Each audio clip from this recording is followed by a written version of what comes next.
வணக்கம். இப்போ இந்த வீடியோ ப்ரெசன்டேஷனில் நம்ம எம்சிஎக்ஸ் காப்பர் மார்க்கெட்டில் எப்படி ட்ரேட் பண்ணலாம் அப்படின்றத பார்க்கலாம். அதுக்கு முன்னாடி நேற்று மார்க்கெட்டில் என்ன நடந்தது, நேற்று என்ன எதிர்பார்த்தோன்னு பார்ப்போம். நீங்கள் பார்த்துட்டு இருக்குது குட்வில் கமோடிட்டிஸோட சார்ட்டிங் டூல். நான் எப்போல்லாம் அந்த கம்ப்யூட்டர் கர்சரை ஒவ்வொரு குச்சி மேலே வைக்கிறேனோ அப்போ கீழே உங்களுக்கு டேட்டும் டைமும் தெரியும். இந்த வெள்ளை கலர் குச்சி தான் நேற்று மார்க்கெட்டுடைய ப்ரைஸ் ஓப்பனிங்கை குறிக்குது. அதை பார்க்குறப்ப நேற்று மார்க்கெட் 461 பக்கமாக ஓப்பன் ஆகிருக்கு அப்படின்னு காட்டுது. நேற்று என்ன எதிர்பார்த்தோன்னா காப்பர் மார்க்கெட் அதோடைய அப் ட்ரெண்டை மெயின்டைன் பண்ணுறதுக்கு வாய்ப்புகள் உள்ளது அப்படின்றத நேற்று வீக்லி அனாலிசிஸில் நம்ம பார்த்தோம். எது வரைக்கும் வாய்ப்பு இருக்குது அப்படின்னா 252 வரைக்கும் வாய்ப்பு உள்ளது அப்படின்ட்டு. 262 எவ்வளோ முக்கியமான ரெசிஸ்டன்ஸ், 265 60 மற்றும் 270 20 அப்படின்ற ஜோனை பற்றிலாம் நேற்று வீடியோ ப்ரெசன்டேஷனில் ரொம்ப தெளிவாக பார்த்துட்டு இருந்தோம். சரி, ஓப்பன் ஆனதுக்கப்புறம் என்ன நடந்துச்சுன்னு பார்க்கலாம். ஓப்பன் ஆனதுக்கப்புறம் பாருங்கள், படிப்படியாக காப்பர் மார்க்கெட் ஓரளவு கீழே வர ட்ரை பண்ணியிருக்கு. சில சமயத்தில் போன வாரத்தோட ப்ரைஸை பார்த்திங்கன்னா, போன வாரம் நல்ல காப்பர் மார்க்கெட்டில் நல்ல அதிகமான ப்ராஃபிட்டும் நல்ல ஸ்விங்கும் இருந்திருக்கு. ஸோ இதனால் இந்த மாதிரி ஒரு கன்சாலிடேஷன் நம்ம எதிர்பார்த்த ஒரு விஷயந்தான். அதுக்கப்புறமா என்ன நினச்சி பாருங்கள், 251 வந்தோடனே மார்க்கெட் மறுபடியும் ஒரு சப்போர்ட். எங்கெங்கெல்லாம் சப்போர்ட் இருக்குதுன்னு பார்த்தீங்கன்னா, அதுக்கு முன்னாடி நாள் வெள்ளிக்கிழமை இதுக்காக தான் எப்போவுமே ஒவ்வொரு நாளுடைய டே ட்ரேடிங் சார்ட் அப்படின்னு சொல்லப்படுற சார்ட்டை நம்ம கண்டிப்பாக வச்சுருக்கணும். இந்த மாதிரி இப்போ 260 ப்ரைஸ் ட்ரேட் ஆகுதுன்னா, இதுக்கு முன்னாடி 260 எப்படி எப்படிலாம் ட்ரேட் ஆகிருக்கு அப்படின்றத கொஞ்சம் தெரிஞ்சால் ரொம்ப ஈஸியாக இருக்கும் நம்ம ட்ரேட் பண்ணுறதுக்கு. ஏன் அப்படின்னு பாருங்கள், இதுக்கு முன்னாடி எங்கே சப்போர்ட் எடுத்துச்சோ 259 சப்போர்ட் எடுத்துகிட்டு 262 தொட்டுச்சு. அதே மாதிரி இதையும் கம்பேர் பண்ணிங்கன்னா ரெண்டும் ஒரே மாதிரி இருக்குது. பார்த்தீங்களா, 262 போய் ரெசிஸ்டன்ஸ் எடுத்துருக்கு. 262 மேலே போக முடியாமல் ரெசிஸ்டன்ஸ் எடுத்து மறுபடியும் இந்த 259 வந்து டெஸ்ட் பண்ணியிருக்கு.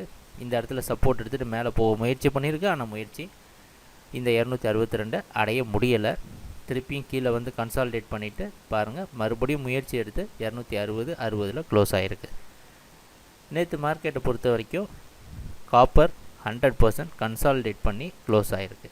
ஏன் அப்படி சொல்கிறோம் அப்படின்றத இந்த ஓப்பன் ஹைலோ க்ளோஸ் அனாலிசிஸ் வச்சு பார்க்குறப்போ உங்களுக்கு தெரியும். நேற்று மார்க்கெட்டுடைய ப்ரைஸ் ஓப்பனிங் முன்னாடி நாள் மார்க்கெட்டோட ப்ரைஸ் ஓப்பனிங்கை விட அதிகமாக தான் ஓப்பன் ஆகிருக்கு. புதிய லோ க்ரியேட் ஆகலை, புதிய ஹையும் க்ரியேட் ஆகலை, ரெண்டுமே க்ரியேட் ஆகலை. அப்படின்னா என்ன அர்த்தம், முன்னாடி நாள் மார்க்கெட்டோடைய ப்ரைஸ் ரேஞ்ச் இருக்குது பார்த்தீங்களா, இது தான் முன்னாடி நாள் மார்க்கெட்டில் ட்ரேட் ஆன ரேஞ்சு.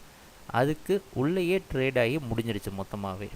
ஸோ இந்த கேண்டில்ஸ்டிக் பார்த்திங்கன்னா, டே ட்ரேடிங் கேண்டில்ஸ்டிக், டெய்லி கேண்டில்ஸ்டிக்கை பார்த்திங்கன்னா முன்னாடி நாள் டேக்குள்ளேயே இது குட்டியாக ஒரு கேண்டில்ஸ்டிக் இருக்கும். ஸோ அதுக்கப்புறம் முக்கியமாக நோட் பண்ண வேண்டிய விஷயம், ப்ரைஸ் க்ளோசிங் முன்னாடி நாள் மார்க்கெட்டை விட கீழே க்ளோஸ் ஆகிருக்கு.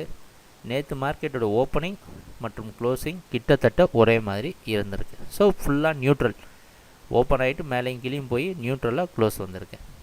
இன்றைக்கி மார்க்கெட் காப்பர் மார்க்கெட் எங்கே ஓப்பன் ஆகும், இன்றைக்கி என்ன செய்யலாம் அப்படின்னா, ப்ரைஸ் ஓப்பனிங் அதே இடத்துல நேற்று எங்கே க்ளோசிங் நடந்ததோ அதே இடத்துல ஓப்பன் ஆகிறதுக்கு வாய்ப்புகள் உள்ளது. நோட் பண்ண வேண்டிய விஷயம், இன்னும் காப்பர் மார்க்கெட்டில் அப் ட்ரெண்டில் போகிறதுக்கான பாசிபிலிட்டிஸ் எல்லாம் அதிகமாக இருக்குது. அதை கன்ஃபார்ம் பண்ணுறதுக்கு இந்த 262 பிரேக் ஆகணும். மறுபடியும் இந்த 262 பிரேக் ஆகலை அப்படின்னா, இன்றைக்கி நீங்கள் செய்ய வேண்டிய ஒரே விஷயம் 262 உடையணும். உடஞ்சதுனா தான் நம்ம எதிர்பார்த்துட்ருக்கிற 265 60 270 20 அப்படின்ற டார்கெட் ரீச் பண்ண முடியும். அப்படி பிரேக் பண்ணாமல் ஃபெயிலியர் ஆகிடுச்சு அப்படின்னா மறுபடியும் 256 வந்து 6 பக்கமாக வந்து டெஸ்ட் பண்ணணும். அப்போ நீங்கள் பர்ச்சேஸ் பண்ணிக்கலாம். இதை தான் பை ஆன் டிப்ஸ் அப்படின்பாங்க. ஏன்னா 2-3 தடவை இந்த 262 ரெசிஸ்டன்ஸ் எடுத்த ஒரு காரணத்தினால சொல்கிறோம். மறுபடியும் இந்த 262 பிரேக் பண்ணலைன்னா 256 டெஸ்ட் பண்ணோம். அதுக்காக இங்கே போய் செல் பண்ணுங்கன்றது அர்த்தம் இல்லை.